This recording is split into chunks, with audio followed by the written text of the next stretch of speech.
Oh, don't you worry.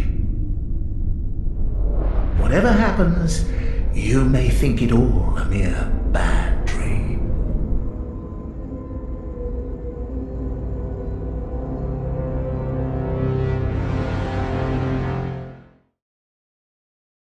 There are many timeless video games that I always find myself going back to every year or two. There's A Link to the Past, Resident Evil 4, Monkey Island game, Mortal Kombat 3, Final Fantasy 6 or 3 or whatever, Diablo 2, Bioshock, Last of Us, only to name a small handful. But in the recent years, I've realized that there is one game I constantly revisit. One game that has never been deleted off my PS4. One game to rule them all.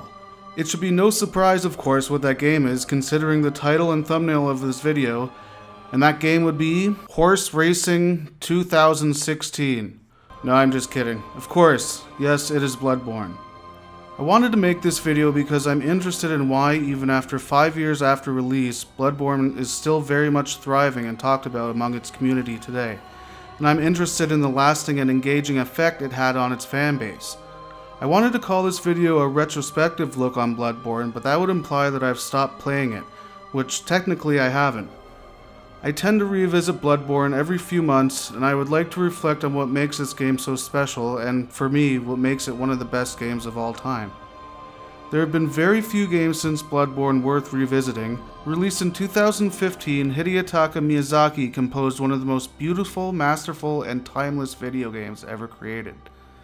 Everything from the gameplay to the graphics to the sound design and to the story just oozes with creativity and realization.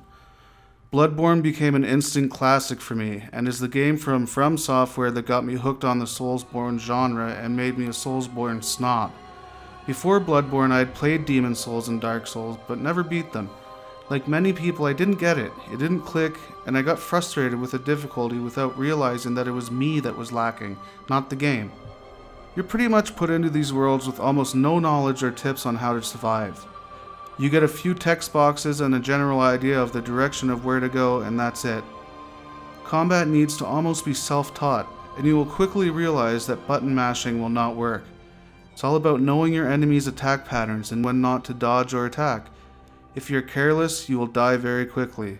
But if you take the time and effort to learn the precise timing of your enemies, or that boss who you've been fighting for 3 hours, the harrowing effort will become substantially easier with the right amount of discipline.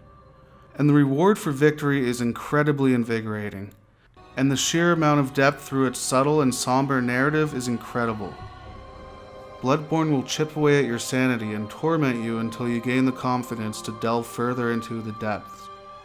You will lose thousands of blood echoes, which is Bloodborne's currency and you use to level up and buy items. You will die relentlessly. You will lose all of your much needed items you use to do things like regenerate health, cure status effects, or buff your weapon. You will quickly learn to be adequately equipped when entering a new area or boss fight. But even with the amount of frustration you experience, the game keeps calling you and encouraging you to keep going. Reach that next lantern, retrieve those blood echoes, learn those enemies' attack patterns. Because there's a very fine balance. Everything is beautifully paced and nothing is unfair or overwhelming. Bloodborne doesn't hold your hand and at times makes you feel like you're not progressing at all. In fact, sometimes it makes you feel like you're taking a step backwards. It makes you question if you even have the skill to persevere. But when you achieve something, it really feels like it's earned and deserved. Bloodborne teeters on the edge of satisfaction and exhaustion in an exhilarating way. Bloodborne is heavily influenced by exploration, and it very much feels like an open world in a sense. It's riddled with shortcuts and everything is connected and intertwined somehow through its impeccable level design. And some shortcuts aren't as obvious or presented as well as others, triggering a lot of aha moments. There's also a very necessary online community that is almost vital for progressing through these games. And once I became involved in that community, that's when I started to adore these games. To this day, I truly believe that the Soulsborne community is the most friendly, non-toxic, and helpful communities in gaming today. Go on any forum or subreddit and they are still very much active with new players and old players alike, all of which are very cooperative and supportive of each other. These peers become invaluable, and I challenge anyone to say otherwise. Because these games heavily rely on an online interaction to understand everything from some of the very subtle and nuanced plot points to boss strategies to side quests to something as simple as what direction you should be headed. Or maybe you're just looking for help via co-op. Whatever question you have or situation you need help with, there's always someone there to show you the way. This is one of the things that I loved most when I really got into Bloodborne.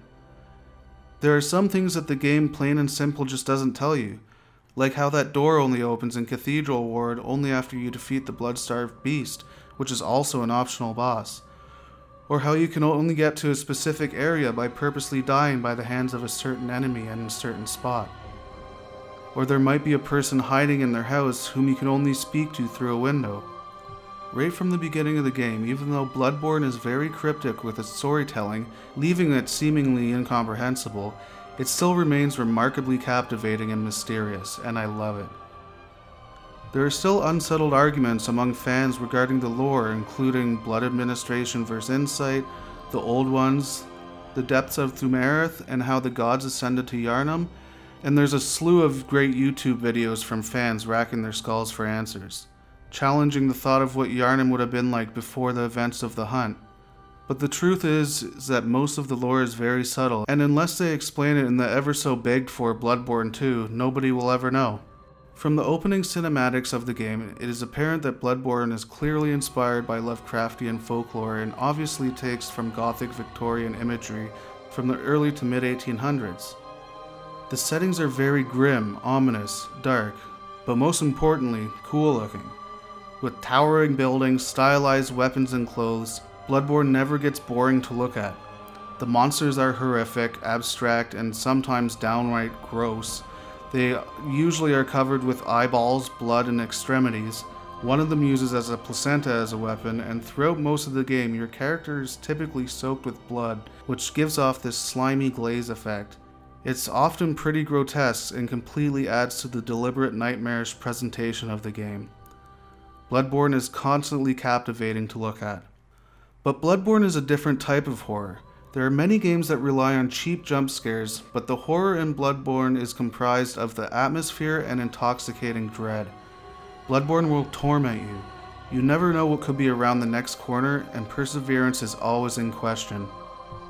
But the combat's actually pretty simple. You have your regular attack, your heavy attack, your visceral attack, which is essentially a parry, your dodge, and your item use. Oh yeah, and you could switch weapon stances as well. It's actually a pretty straightforward action game setup, but it relies heavily on the timing and execution of your strategy, which is typically dodge, attack, but it never gets old due to the frantic and aggressive nature of your enemies. You create your character build pretty much around the weapon you like most, focusing on upgrading that stat that scales best with a particular weapon. It's not that complicated. There are no skill trees, and if you're having any troubles, you can easily look up one of the many builds online.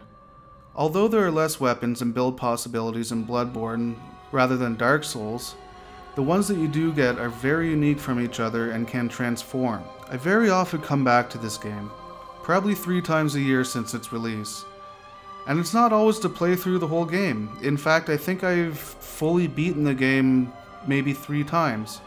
I've very much enjoyed just jumping in and helping someone out, or beating a chalice dungeon or 2, which gives this game so much replayability. Bloodborne is simply one of the best crafted gaming worlds ever created, and is one of the best games ever made.